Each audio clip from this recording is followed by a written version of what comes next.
ನಾನು ಹಂಚ್ಕೊಳ್ಬೇಕಂತೇಳಿ ಒಂದು ಆಶೆ.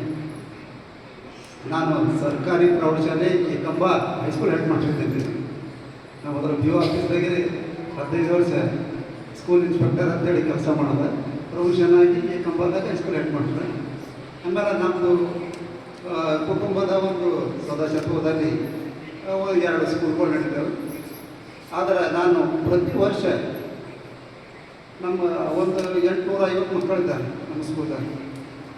ನಾನು ಗುರು ಪೂರ್ಣಿಮಾ ಅಥವಾ ಒಂದು ದಿವಸ 2 ದಿವಸ ಅಪ್ಪರಿಗೆ ಬಿಜಿ ಇದ್ದರೆ ಲೇಟ್ ಮಾಡಿ ಪ್ರತಿ ವರ್ಷ 1 ಸಲ ಅಥವಾ 2 ಸಲ ಅಪ್ಪರ ಆಶ್ರಮಕ್ಕೆ ಎಲ್ಲ ಮಕ್ಕಳಿಗೆ ಕರ್ಕೊಂಡು ಬಂದು ಅಪ್ಪರದಿಂದ ಏನಪ್ಪ ಅಂತಂದ್ರೆ ಅವ್ರಿಗೆ ಒಂದು ಮಕ್ಕಳಿಗೆ ಒಂದು ಸಂಸ್ಕಾರದ ಒಂದು ಉಪನ್ಯಾಸ ಏನಪ್ಪ ಅಂತಂದ್ರೆ ಕೊಡಿಸಿ ಆ ಮಕ್ಕಳಿಗೆ ಇಲ್ಲೇ 1 ದಿವಸ ಫುಲ್ ಡೇ ಪಿಕ್ನಿಕ್ಕು ಅವರಿಗೆಲ್ಲ ಊಟ ಮಾಡಿಸಿ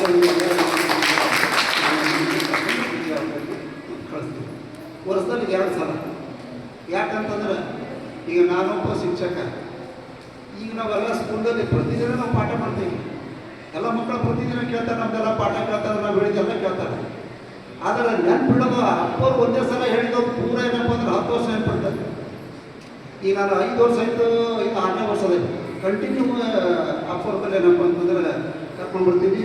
ಅಪ್ಪರು ಒಳ್ಳೆ ರೀತಿ ಮುಂಜಾನೆ 10ರಿಂದ ಆ ಮಕ್ಕಳಿಗೆ ತಂದು ಪೂರ ಮಕ್ಕಳು ಅಪ್ಪರು ಪೂಜೆ ಮಾಡೋದು ಯಾರಿಂದ ಮಕ್ಕಳಿಗೆ ಎಲ್ಲ ಮಕ್ಕಳಿಗೆ ಅಪ್ಪರಿಗೆ ಏನಪ್ಪ ಅಂತಂದ್ರೆ ಅಲ್ಲಿ ನಾವು ಮೊದಲೇ ಎಲ್ಲ ಮಕ್ಕಳಿಗೆ ಎಲ್ಲ ಒಂದು ಸಂಸ್ಕಾರ ಯಾವ ರೀತಿ ಏನು ಮಾಡಬೇಕು ಹೆಂಗೆ ಮಾಡಬೇಕು ಅವ್ರಿಗೆಲ್ಲ ಒಂದು ಪಾಠ ಮಾಡ್ತೇವಲ್ಲ, ಆ ಒಂದು ನಿಯಮ ಪ್ರಕಾರ ಒಂದು ಪದ್ಧತಿ ಪ್ರಕಾರ ಅಪ್ಪರಿಗೆ ಬಂದಿದ್ದ ಎಲ್ಲ ಮಕ್ಕಳು ಒಂದು ಸಲ ನಾವು ಹೇಳ್ಬಿಟ್ಟಿದ್ದೇವೆ.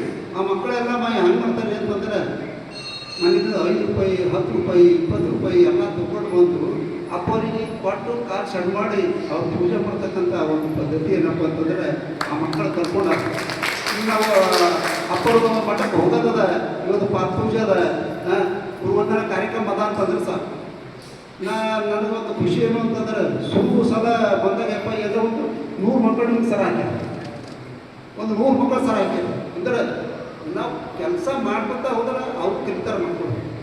ಈಗ ನಾವೇ ಅವರಿಗೆ ಒಂದು ಸಂಸ್ಕಾರ ಕೊಡ್ತಕ್ಕಂಥದ್ದು ಕಡಿಮೆ ಮಾಡೋದು ಇದು ಬೆಳೀತದೆ.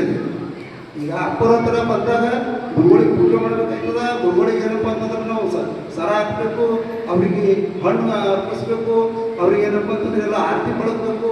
ಪ್ರತಿಯೊಂದೆಲ್ಲ ಏನಪ್ಪ ಅಂತಂದ್ರೆ ಮಕ್ಕಳ ನೋಡ್ತೀವಿ. ಈಗ ಅದು ಏನಾಗುತ್ತೆ ಅಂತಂದ್ರೆ ಸಮಾಜದಲ್ಲಿ ಕಡಿಮೆ ಆಗ್ತದೆ. ಅದಕ್ಕೆ ನನ್ನದು ಒಂದೇ ಆಸೆ ಏನ್ರಿ ಅಂತಂದ್ರೆ ಎಲ್ಲರೂ ಒಂದು ರಿಕ್ವೆಸ್ಟ್, ಎಲ್ಲ ಸಮಾಜ ಬಾಂಧವರ ಒಂದೇ ರಿಕ್ವೆಸ್ಟು. ಇದೆಲ್ಲ ಏನಪ್ಪ ಅಂತಂದ್ರೆ ಟೀಚರ್ಸ್ ಬಂದಾರ, ಎಲ್ಲ ಎಲ್ಲ ಟೀಚರ್ಸ್ ಇದ್ದಾರೆ, ಎಲ್ಲ ಸರ್ವೆಂಟ್ ಇದ್ದಾರೆ, ಎಲ್ಲರಲ್ಲಿ ಒಂದು ರಿಕ್ವೆಸ್ಟ್ ಏನಂತಂದ್ರೆ ನಾವು ಸಂಸ್ಕಾರ ಬೆಳೆಸ್ತಾ ಬೆಳೀತದೆ. ನಾವು ಬೆಳೆಸಿಲ್ಲ ಅಂತಂದ್ರೆ ಬೆಳೆ ಇವತ್ತೇನಾಗುತ್ತೆ ಅಂತಂದ್ರೆ ನಮ್ಮ ಹಿಂದೂ ಧರ್ಮದ ಧಾರ್ಮಿಕ ಕೇಂದ್ರಗಳು ಮಠಗಳು ಅವಕ್ಕೆಲ್ಲ ಏನಾಗುತ್ತೆ ಅಂತಂದ್ರೆ ಒಂದು ಟಾರ್ಗೆಟ್ ಏನು ಅಂತಂದ್ರೆ ಅವನು ಕುಂದಿಸ್ತಕ್ಕಂಥದ್ದು ಕಮ್ಸರಿ ಮಾಡ್ತಕ್ಕಂಥ ಒಂದು ದೊಡ್ಡ ಲಾಭಿನೇ ಇದೆ. ಅಂಥದ್ರಲ್ಲಿ ನಾವೇನು ಮಾಡಬೇಕಾಗಿದೆ ಇವತ್ತು ಅಂತಂದ್ರೆ ನಮ್ಮ ಹಿಂದೂ ಧರ್ಮದ ಒಂದು ದೇವಾಲಯಗಳು, ಮಂದಿರಗಳು, ಮಠಗಳು, ನಮ್ಮ ಪೂಜಾರಿಗೆ ಏನಪ್ಪ ಅಂತಂದ್ರೆ ಬೆಳೆಸ್ತಕ್ಕಂಥ ಕೆಲಸ ನಾವೆಲ್ಲರೂ ಮಾಡ್ತಕ್ಕಂಥದ್ದು ಭಾಳ ಅವಶ್ಯಕತೆ ಅಲ್ಲ ಅಂಥೇಳಿ ನನಗೆ ಅನಿಸ್ತದೆ. ಅದಕ್ಕೆ ದಯಮಾಡಿ ನಾವೆಲ್ಲರೂ ನಾವು ಅಲ್ಲೇ ಕೂತು ಭಾಳ ಏನಪ್ಪ ಅಂತಂದ್ರೆ ದೊಡ್ಡವ್ರು ಮಾತು ಹೇಳ್ತೇವೆ, ಆದರೆ ದಯಮಾಡಿ ಅದರಲ್ಲಿ ಒಂದೇ ಒಂದು ನಾವು ಕಾರ್ಯರೂಪಕ್ಕೆ ತಂದ್ರೆ ಸಹ ಇವತ್ತು ಹಣ ಕೊಡೋರ ಸಂಖ್ಯೆ ಭಾಳಷ್ಟಿದೆ. ಆದರೆ ನಾವು ಮಠಗಳಿಗೆ, ಮಂದಿರಗಳಿಗೆ, ಪೂಜೆಗೆ ಏನಪ್ಪ ಅಂತಂದ್ರೆ ನಾವು ಇವತ್ತು ಏನು ಕೊಡಬೇಕಾಗ್ಯದ ಅಂತಂದ್ರೆ ನಮ್ಗೆ ಸಮಯ ಕೊಡ್ತಕ್ಕಂಥದ್ದು ಭಾಳ ದೊಡ್ಡದು. ಯಾಕಂದ್ರೆ ಸಮಯ ಆಗಿಲ್ಲ. ನಾವು ಯಾರಿಗೆ ಮಕ್ಕಳಿಗೆ ಕರ್ಕೊಂಬರಲ್ಲ, ನಾವು ಫ್ಯಾಮಿಲಿ ಕರ್ಕೊಂಬರಲ್ಲ, ನಾವೇ ಬರೋದು ಅಂದ್ರೆ ಹ್ಯಾಂಗೆ ಬೆಳಿಬೇಕು ಹೇಳಿ. ನೀವು ಬೇರೆ ಧರ್ಮದೇನಪ್ಪ ಅಂತಂದ್ರೆ ಒಂದು ಸಣ್ಣ ಏನಪ್ಪ ಅಂತಂದ್ರೆ ಪ್ರೋಗ್ರಾಮ್ದಾಗ ನೋಡಿ 2000, 3000, 5000, 10,000 ಜನ ಸೇರ್ತಾರೆ, ಎಷ್ಟೋ ಒಂದು ಗಂಟೆ. ಆದರೆ ನಮ್ಮಲ್ಲಿ ಒಂದು ತಿಂಗಳದಿಂದ ನಾವು ರೆಡಿ ಮಾಡಿದವರು 10,000 ಜನ ಸೇರ್ತಾರೆ. ಇಂಥ ಒಂದು ಏನಪ್ಪ ಅಂತಂದ್ರೆ ಕುಂದು ಕೊರತೆಗಳು ನಮ್ಮಲ್ಲಿದ್ದಾವೆ. ನಾವೆಲ್ಲ ಏನಪ್ಪ ಅಂತಂದ್ರೆ ಜಾಗೃತರಾಗಿ ನಾವು ಬೆಳೆಸ್ತಕ್ಕಂಥ ಒಂದು ಕರ್ತವ್ಯ ಅದ. ನಮ್ಮಲ್ಲಿ ಏನಪ್ಪ ಅಂತಂದರೆ ಮುಂದಾಗಿ ನಮ್ಮ ಒಂದು ಸಮಾಜನ, ನಮ್ಮ ಧರ್ಮವನ್ನೇನಪ್ಪ ಅಂತಂದ್ರೆ ಮುನ್ನಡೆಸ್ತಕ್ಕಂಥ ಪೂಜಾರಿದ್ದಾರೆ. ಆದರೆ ಅವರೆಲ್ಲರಿಗೂ ಏನಪ್ಪ ಅಂದರೆ ಬೆನ್ನೆಲುಬಾಗಿ ನಿಂತಿರ್ತಕ್ಕಂಥದ್ದು ನಮ್ಮ ಸಮಾಜದಲ್ಲಿ ಇರ್ತಕ್ಕಂಥ ಎಲ್ಲ ಗಣ್ಯ ವ್ಯಕ್ತಿಗಳು ಎಲ್ಲ ಏನಪ್ಪ ಅಂದ್ರೆ ಪ್ರತಿಯೊಂದು ಕುಟುಂಬದವರ ಕರ್ತವ್ಯ. ಬೇರೆ ಧರ್ಮದಲ್ಲಿ ಅವರು ಮಾಡ್ತಕ್ಕಂಥದ್ದು ಒಂದು